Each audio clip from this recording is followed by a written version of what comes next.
Saya banyak sekali bertemu dengan teman-teman yang mengaku mercion Romo. Nah, Marsion. saya ingin tahu, mungkin saya tahu sih garis besarnya, Mas. Cuman bisa Romo lebih perjelas lagi mengenai mercion itu. Apakah dia itu termasuk Protestan yang lahir di abad ke-16 itu, atau dia memang pecahan atau sekte yang memisahkan diri dari gereja awal, mau gitu? Atau kurang lebih Romo jelaskan mengenai mercion itu. Dan ingat bahwa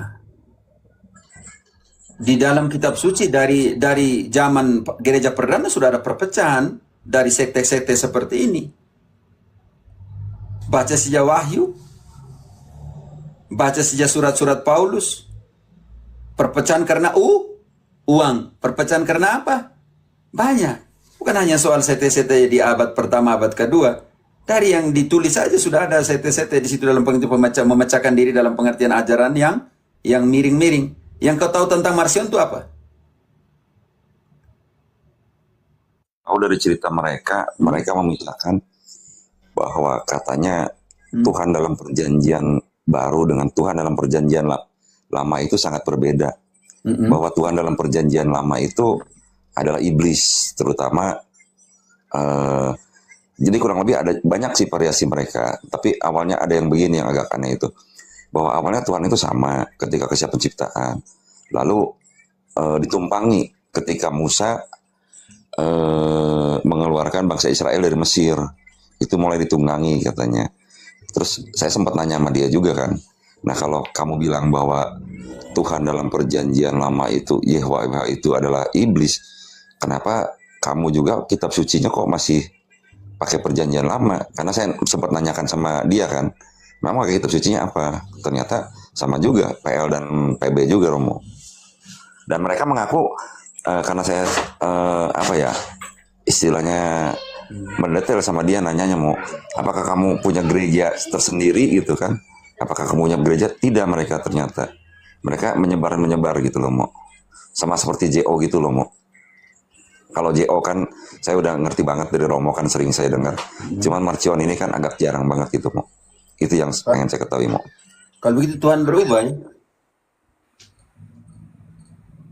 Tuhan merubah, malah sempat ditunggangi. Katanya Tuhan itu iblis semenjak dari Musa membawa bangsa Israel keluar dari Mesir itu loh. Ya, Marsion Gini, bilang Tuhan perjanjian lama itu Tuhan jahat. Tuhan perjanjian lama dari iblis malah, mau. Bukan Ya, Tuhan tidak jahat jahat, lagi, mau. maksudnya jahat, jahat. Tuhan perjanjian lama itu jahat. Maksudnya begitu. Betul, betul. Oke, Karena Paman ya Jemi, silakan. saya bantu Romo. Ya silakan. Saya bantu. Iya, iya. Paman Jemi, tadi ada pernyataan mereka mengaku PL, kitab suci perjanjian lama nggak? Aku makanya saya bantah lah kalau kamu bilang bahwa Tuhan perjanjian lama iblis, kenapa PL lu masih pakai juga gitu kan? Bantahan saya kan itu kan. Larinya gitu kan, Bang Ya, Kamen. makanya saya heran kok mereka mengakui perjanjian lama, kok mengatakan itu jahat. Nah justru itu, makanya saya bantahannya kan di situ, Bang. Oh, Kadang-kadang kan gitu jangan-jangan kan. ini Neo, ini pembaru nih, Neo Marcionis ini. Nah itu, Bang, salah satu di antara mereka ada yang mengaku neo gitu kan, Bang. Makanya saya tanya, kamu gereja Kalau di begitu mana? Allah bertentangan dengan dirinya sendiri. Iya, menurut mereka pasti seperti itu, mau. Tapi Karena menurut dianggapnya kitab kan, suci tidak. Maleakhi 3 ayat 6 mengatakan Allah tidak pernah berubah. Coba baca Maleakhi 3 ayat 6. Allah tidak akan pernah berubah. Maleakhi 3 ayat ke-6, bahwasanya aku Tuhan tidak berubah, dan kamu, Bani Yakub, tidak akan lenyap. Tuhan tidak akan berubah. Dia bilang sendiri. Baca kembali ayat itu untuk Marsion. Bahwasanya aku Tuhan tidak berubah, dan kamu, Bani Yakub, tidak akan lenyap. Tuhan tidak akan berubah. Dan sekarang janjinya kepada Abraham, sampai kapan? Lukas 1 ayat 55. Sampai kapan? Lukas 1 ayat 55. Seperti yang dijanjikannya kepada nenek moyang kita, kepada Abraham dan keturunannya, untuk selama-lamanya. Yakobus 1:17. Janji itu dari Abraham sampai segala keturunannya sampai selama-lamanya. Berarti Allah tetap setia dan tidak berubah. Yakobus 1 ayat 17, Allah tidak berubah. Setiap pemberian yang baik dan setiap anugerah yang sempurna datangnya dari atas, diturunkan dari Bapa segala terang, padanya tidak ada perubahan atau bayangan karena pertukaran. Allah tidak berubah. Pada zaman dahulu Ibrani 1 ayat 1 dia omong kepada nenek moyang kita melalui siapa? Dan pada Allah yang sama tidak berubah, dan pada zaman sekarang dia berbicara kepada kita melalui siapa? Ibrani 1 ayat 1, setelah pada zaman dahulu Allah berulang kali dan dalam pelbagai cara berbicara kepada nenek moyang kita dengan perantaraan nabi-nabi. Kalau begitu, nabi yang diakui hanya sebelum Musa. Karena engkau bilang tadi, mulai dari Musa rusak semua Allah yang diwartakan. Allah jahat ketika mulai dari Musa, ketika mereka keluar dari Mesir. Ini jadi persoalan besar. Sekarang, pada zaman sekarang, dia berbicara kepada kita melalui siapa? Maka, pada zaman akhir ini, Ia telah berbicara kepada kita dengan perantaraan Anak-Nya yang telah Ia tetapkan sebagai yang berhak menerima segala yang ada. Oleh Dia, Allah telah menjadikan alam semesta. Lanjut. Ia adalah cahaya kemuliaan Allah dan gambar wujud Allah, dan menopang segala yang ada dengan firman-Nya yang penuh kekuasaan. Dan setelah Ia selesai mengadakan penyucian dosa, Ia duduk di sebelah kanan yang maha besar, di tempat yang tinggi, jauh lebih tinggi daripada malaikat-malaikat, sama seperti nama yang dikaruniakan kepadanya, jauh lebih indah daripada nama mereka. Oke, sudah.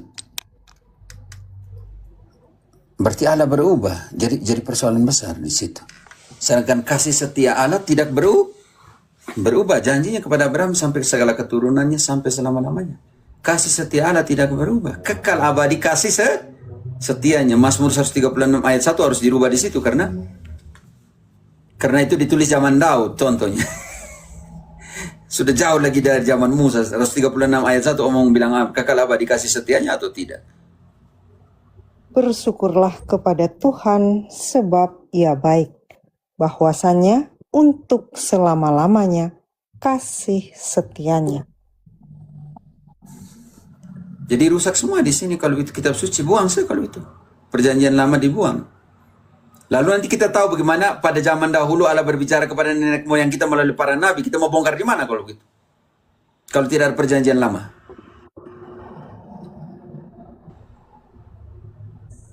Justru itu mau setelah saya bertemu dengan mereka kan saya kan sedikit-sedikit mencari itu ya mau ya, mencari tahu gitu mau. Memang kan kalau Marcion memang perjanjian lama harusnya kan tidak dimasukkan ya kalau Marcion yang asli itu yang murni itu ya mau ya. Kalau begitu bagaimana nanti 2 Timotius 3 ayat 15. Paulus bilang, baca perjanjian lama untuk apa? Kepada 2 Timotius. 3 ayat 15. Ingatlah juga bahwa dari kecil engkau sudah mengenal kitab suci yang dapat memberi hikmat kepadamu dan menuntun engkau kepada keselamatan oleh iman kepada Kristus Yesus. Jeremy, di situ Paulus bilang kepada Timotius, sejak kecil kau sudah kenal kitab suci. Jadi rujukan di situ adalah perjanjian lah. Di situ rujukannya yang dikenal oleh Timotius karena dia pembapa orang Yunani, mamanya orang Yahudi, tinggal di Antioquia dan semuanya itu. Rujukan itu adalah kitab suci perjanjian Lama. Dan tugas dari kitab suci perjanjian lama adalah memberikan hikmat kepadamu dan menuntun engkau kepada keselamatan oleh iman akan Kristus. Karena pada saat itu belum ada kanon kitab suci perjanjian baru. Jadi kitab suci yang dikenal pada saat itu apa? Jeremy. Kitab suci yang dikenal itu bentuknya pasti Septuaginta ya, Mo. Iya, karena dia berbahasa Yunani. Betul. Maksudnya maksud saya perjanjian lama atau perjanjian baru? Itu yang saya maksud. Perjanjian lama, Mo. Karena Kalau kan begitu kita kenapa tahu Paulus bilang sejak kecil? Atau ketika bahas tentang kitab suci, bantu dulu di Kisah 17 ayat 2, 3, 4. Orang Yahudi kenal kitab suci, apa kitab suci yang mereka kenal? Kisah 17 ayat 2. Seperti biasa Paulus masuk ke rumah. Tahan dulu, Rin, Romo Kala anak sekolah minggu. Ya kau naik ke sini tuh ke saya tuh. Udah Kau aku kan jambak. pendeta tuh. Jambak saja yang orang-orang begitu. Oke, banyak. Sekarang kita lihat di situ Paulus menggunakan apa? Perjanjian lama atau tidak di situ? Seperti biasa Paulus masuk ke rumah ibadat itu. 3 hari Sabat berturut-turut ia membicarakan dengan mereka bagian-bagian dari kitab suci. Orang Yahudi kenal kitab suci apa, Jemi?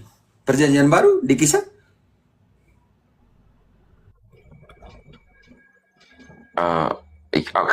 gimana pertanyaannya? Di situ yang dibahas oleh Paulus dan orang Yahudi di sinagoga selama 3 hari Sabat berturut-turut. Mereka bahas tentang kitab suci. Yang dibahas itu apa di sini? Perjanjian lama, Mo. Perjanjian lama. Sekarang turun ke ayat 11. Yang diselidiki setiap hari itu kitab suci perjanjian baru atau lama? Orang Yahudi. Ingat, orang Yahudi. Ayat 11-nya. Orang-orang Yahudi di kota itu lebih Mute-kan dulu ganti. Santai aja. Friska kan? Kisah 17 tadi ya, Rom ya? 17-11. Kisah 17 ayat 11. Oke.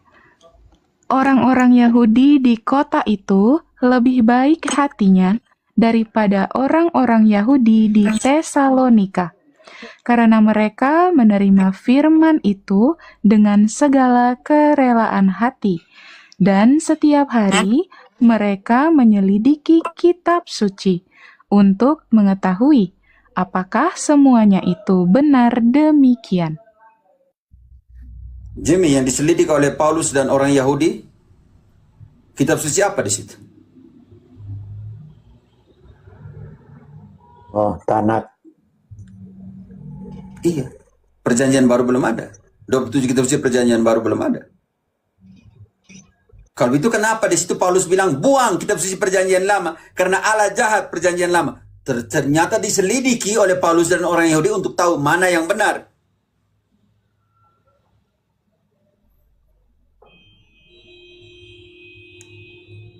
Tidak usah repot dengan Marsion lah. Sudah dibidatkan itu, sudah anatemakan buat apa lagi?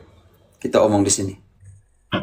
Iya sih, Jangan terlalu bergaul dengan orang-orang seperti seorang bidat yang 1-2 kali pakai TB1. Titus 1 ayat 9-11. Jangan terlalu bergaul dengan yang bidat-bidat ini. Nanti kalian bingung lah kita yang kemana. Titus 1 ayat 9 yang Patar. Sampai 11. Dan berpegang pada perkataan yang benar, yang sesuai dengan ajaran yang sehat. 3. Ya, yang pertama. Di situ saya harapkan semua orang Katolik tolong di situ. Baca lagi di situ. Belajar Katolik, belajar. Baca kembali. Dan berpegang kepada perkataan yang benar, yang sesuai dengan ajaran yang sehat, supaya ia sanggup menasehati orang berdasarkan ajaran itu, dan sanggup meyakinkan penentang-penentangnya. Karena sudah banyak orang hidup tidak tertib, terutama di antara mereka yang berpegang pada hukum sunat. Dengan omongan yang sia-sia, mereka menyesatkan pikiran. Orang-orang semacam ini harus ditutup mulutnya, karena mereka mengacau banyak keluarga dengan mengajarkan yang tidak untuk mendapat untung yang memalukan. Tutup mulut mereka, tetapi engkau harus belajar doktrin. Kalau tidak bisa tutup mulutnya. Bab 3 ayat 9-11. Bab 3, tetapi hindarilah persoalan-persoalan yang dicari-cari dan yang bodoh, persoalan silsilah, percekcokan, dan pertengkaran mengenai hukum Taurat, karena semua itu tidak berguna dan sia-sia belaka. Lanjut. Seorang bidat yang sudah 1-2 kali kau nasihati, hendaklah kau jauhi. Karena Kau tahu bahwa orang yang semacam itu benar-benar sesat dan dengan dosanya menghukum dirinya sendiri. jangan terlalu buang kamu punya waktu untuk omong dengan orang yang sudah dianatemakan, dibidatkan, yang sesat seperti ini. Oke, Jamie? Buang-buang kamu waktu. Mengerti mau? Kalau sudah omong itu, tinggalkan dia. Sudah 1-2 kali kau jelaskan tidak ikut, mau buat apa?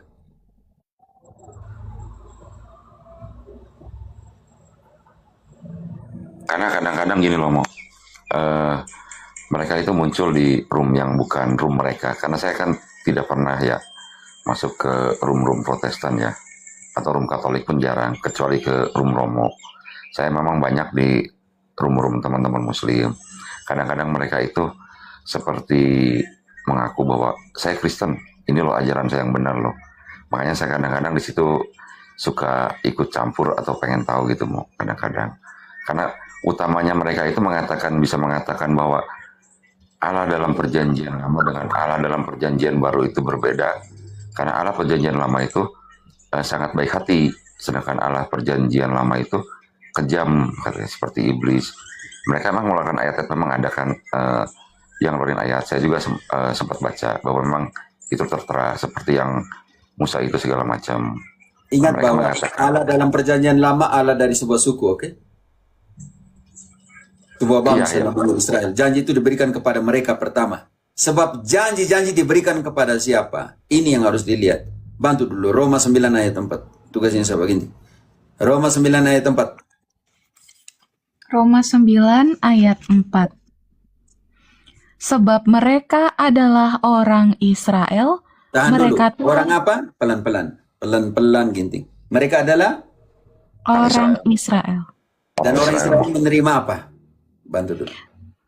Mereka telah diangkat menjadi anak, dan mereka telah menerima kemuliaan dan perjanjian-perjanjian dan hukum Taurat dan ibadah dan janji-janji.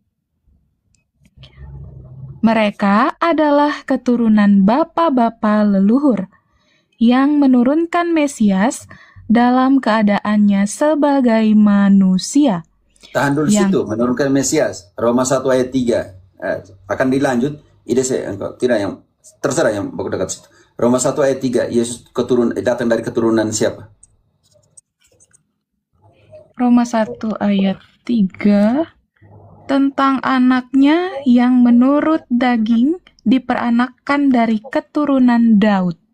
Kalau mau tahu bongkar silsilah Yesus punya tentang Bunda Maria ya, di dalam Lukas 3 ayat ke-22 selanjutnya kita akan menemukan silsilah Yesus Kristus punya. Tidak usah ke sana. Kembali ke Roma 9 ayat ke-4 tadi yang nenek moyang menurunkan Mesias.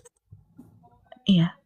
Mereka adalah keturunan bapa-bapa leluhur yang menurunkan Mesias dalam keadaannya sebagai manusia. Dan di Roma 1 ayat 3 yang menurut daging berasal dari keturunan Daud. Oke, dan dalam keadaan manusia yang ada di atas segala sesuatu. Ia adalah Allah yang harus dipuji sampai selama-lamanya. Allah yang harus dipuji, berarti awal sampai akhir Allah itu tetap sama. Indri, bantu. Wahyu 1 ayat ke-8. Akulah awal dan akhir, akulah sekarang, akulah yang akan datang. Tidak berubah. Aku adalah Alfa dan Omega, firman Tuhan Allah yang ada dan yang sudah ada dan yang akan datang, yang maha kuasa. Baca kembali tadi Ginting, yang terakhir. Ia adalah Allah yang harus dipuji sampai selama-lamanya. Amin. Akulah awal, aku sudah ada, Alfa dan Omega, sudah ada, yang ada dan yang akan datang. Bantu dulu, berubah atau tidak berubah di sini. Ibrani 13 ayat 8, Indri. Ibrani 13 ayat 8. Yesus Kristus tetap sama, baik kemarin maupun hari ini dan sampai selama-lamanya. Marsion, baca kitab suci toh. Yesus tetap sama, tidak berubah. Baik kemarin, hari ini, sampai selama-lamanya. Kalau itu, Yesus tidak berubah. Baik hari ini dan sampai selama-lamanya kecuali kemarin. Rusak. Kitab suci akan rusak di tangan Marsion, oke? Iya, terima kasih ayat-ayatnya mau. Itu yang saya cari selama ini. Kalau saya pribadi kan mencari-cari ayat itu kan tidak seperti Romo yang memang sangat paham sekali seluk-beluknya. Kan untuk membantah mereka kan ada ayat-ayat tadi yang Romo berikan. Terima kasih. Yang terakhir tutup mulia dengan Ibrani 13 ayat 8. Yesus Kristus, baca kembali dia sih. Yesus Kristus tetap sama, baik kemarin maupun hari ini dan sampai selama-lamanya. Pertanyaan saya untuk Jamie, ketika Allah menciptakan alam semesta, dia melihat semua baik adanya? Baik adanya mau. Berarti Allah yang menciptakan ini jahat dong. Baca sekarang kita baca Friska. Kejadian 1 ayat 26. Berarti rupa Allah yang kita diciptakan menurut rupa Allah, artinya Allah yang jahat itu menjadikan kita yang jahat ini. Berarti manusia semua jahat. Kejadian 1 ayat 26. Berfirmanlah Allah, baiklah kita menjadikan manusia menurut gambar dan rupa kita, supaya mereka berkuasa atas ikan-ikan di laut dan burung-burung di udara, dan atas ternak, dan atas seluruh bumi, dan atas segala binatang melata yang merayap di bumi. 27-nya? Maka Allah menciptakan manusia itu menurut gambarnya. Menurut gambar Allah diciptakannya dia, laki-laki dan perempuan diciptakannya mereka. Berarti kita ini adalah gambar serupa dengan Allah yang jahat, Jamie. Karena Allah menciptakan manusia menurut Rupanya mau. Berarti kita manusia ini jahat. Engkau tidak baik lagi, Jamie. Tidak mungkin mau. Karena sesuatu yang awalnya baik pasti ciptaannya baik. Mau. Sesuatu yang buruk menciptakan sesuatu yang buruk. Bukankah seperti itu mau? Ya, karena tidak ada ini Matius 7 ayat ke 18. Tidak mungkin pohon yang baik itu menghasilkan buah yang tidak baik, ataupun pohon yang tidak baik itu menghasilkan buah yang baik. Jimmy, kalau Allah itu jahat, engkau juga jahat.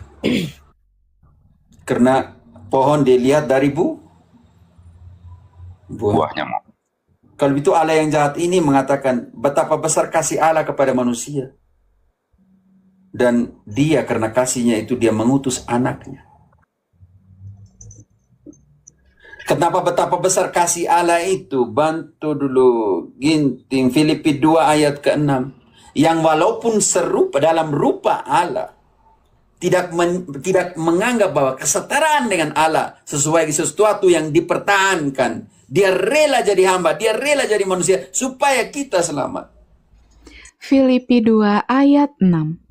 Yang walaupun dalam rupa Allah tidak menganggap kesetaraan dengan Allah itu sebagai milik yang harus dipertahankan. Lanjut. Melainkan telah mengosongkan dirinya sendiri dan mengambil rupa seorang hamba, dan menjadi sama dengan manusia. Sekarang dalam badannya sebagai manusia. Dan dalam keadaan sebagai manusia, ia telah merendahkan dirinya dan taat sampai mati, bahkan sampai mati di kayu salib. Wow, betapa besar kasih Allah kepada manusia. Rela mati untuk menyelamatkan kita. Merendahkan dirinya dan mati di kayu salib. Bahkan mati di kayu salib. Katolik. Selama-lamanya amin.